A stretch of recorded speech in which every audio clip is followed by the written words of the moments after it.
résoudre ce genre de choses. Vous avez certainement entendu parler d'un monsieur qui se prénommerait, ou alors qui s'appellerait Savant. Savant. Savant est un individu très dangereux. Et aujourd'hui, il est en difficulté parce que il a été pris la main dans en train de vouloir extorquer de l'argent à une personnalité politique.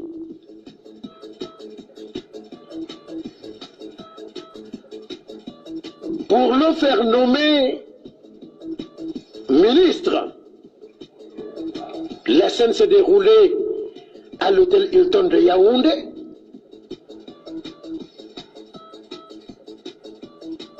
Vous savez, quand je dis mes choses à la radio, les gens pensent que je plaisante. Je ne viens pas à la radio en petit FM le matin pour plaisanter ou pour rigoler, parce que je ne suis ni un plaisantin, ni un rigolo. Yay! Alors, voici exactement ce qui s'est passé. Ce monsieur qui se fait appeler Savant, déjà ça reste à vérifier si Savant c'est son véritable nom. C'est vrai qu'on me l'a dit, il n'est pas sa première expérience. Qu'il a déjà fait la prison plusieurs fois pour les mêmes faits, dont c'est un récidiviste. Alors, M. Savant a donc appelé au téléphone le maire d'Edea deuxième. Il lui a fait la proposition de ce que il a des facilités de faire de lui un ministre de la République parce que sa proximité avec le directeur du cabinet civil est incontestable et qu'il est également très proche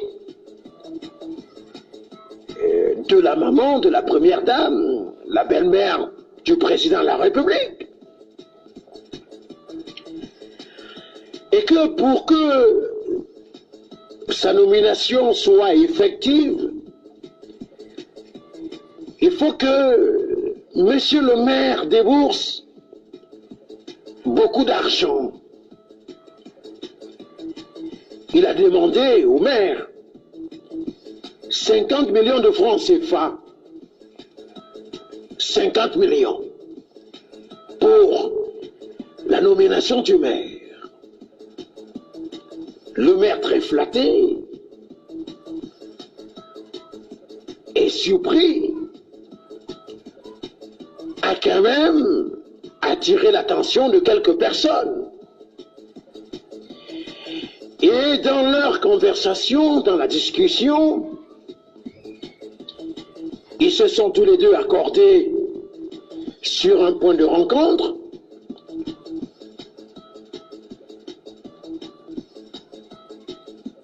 Qu'ils ont tous les deux validé. Ils ont donc choisi l'hôtel Hilton. Et c'est comme cela que M. Savant, qui est récidiviste, puisque il n'est pas sa première expérience, il a toujours été et pris la main dans le sac dans ce genre d'opération compliquée. Monsieur Savant débarque donc à l'hôtel Hilton pour rencontrer Monsieur le maire, qui, selon lui, l'attendait également avec, dans sa mallette, 50 bâtons. 50 bâtons, 50 millions de francs CFA. C'est énorme quand même. En cette période de crise économique, crise financière,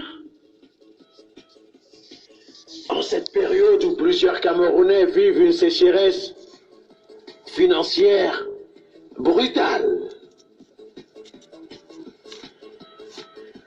Alors, sa femme débarque donc à l'hôtel Hilton pour y rencontrer son gibier, à qui il va prendre 50 millions de francs CFA pour en faire un ministre. C'est vrai qu'au téléphone, selon les déclarations de sa femme, Monsieur le maire avait choisi le ministère des enseignements secondaires. Alors, Monsieur Savon Marie, ne sachant pas que Monsieur le maire avait déjà pris toutes les dispositions, il avait déjà alerté les services des renseignements et naturellement certaines personnes qui sont proches, en vrai, alors cette fois-ci, du DCC. Alors, c'est comme ça que le traquenard est donc tendu à Monsieur Savon, qui a été pris dans le piège, comme un lapin. Et aujourd'hui, le gars médite son sort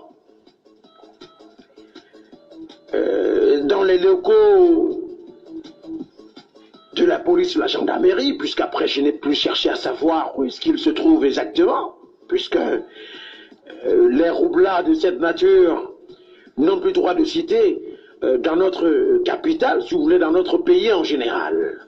Alors, j'ai donc appelé mon ami Benoît pour lui dire que voilà ce que je disais à la radio il y a quelques jours, qu'il y avait des individus qui s'est passé pour les proches de la famille présidentielle, qui s'est passé pour être les proches collaborateurs du directeur du cabinet civil, qui arnaquait les gens, qui accostait les gens pour leur proposer un poste ministériel ou une nomination, je ne sais dans quelle société, contre beaucoup d'argent. Contre beaucoup d'argent. Donc, un individu comme celui-là, qui est récidiviste, puisqu'il en est à son 3e ou à son 4e coup, et donc en difficulté au jour d'aujourd'hui.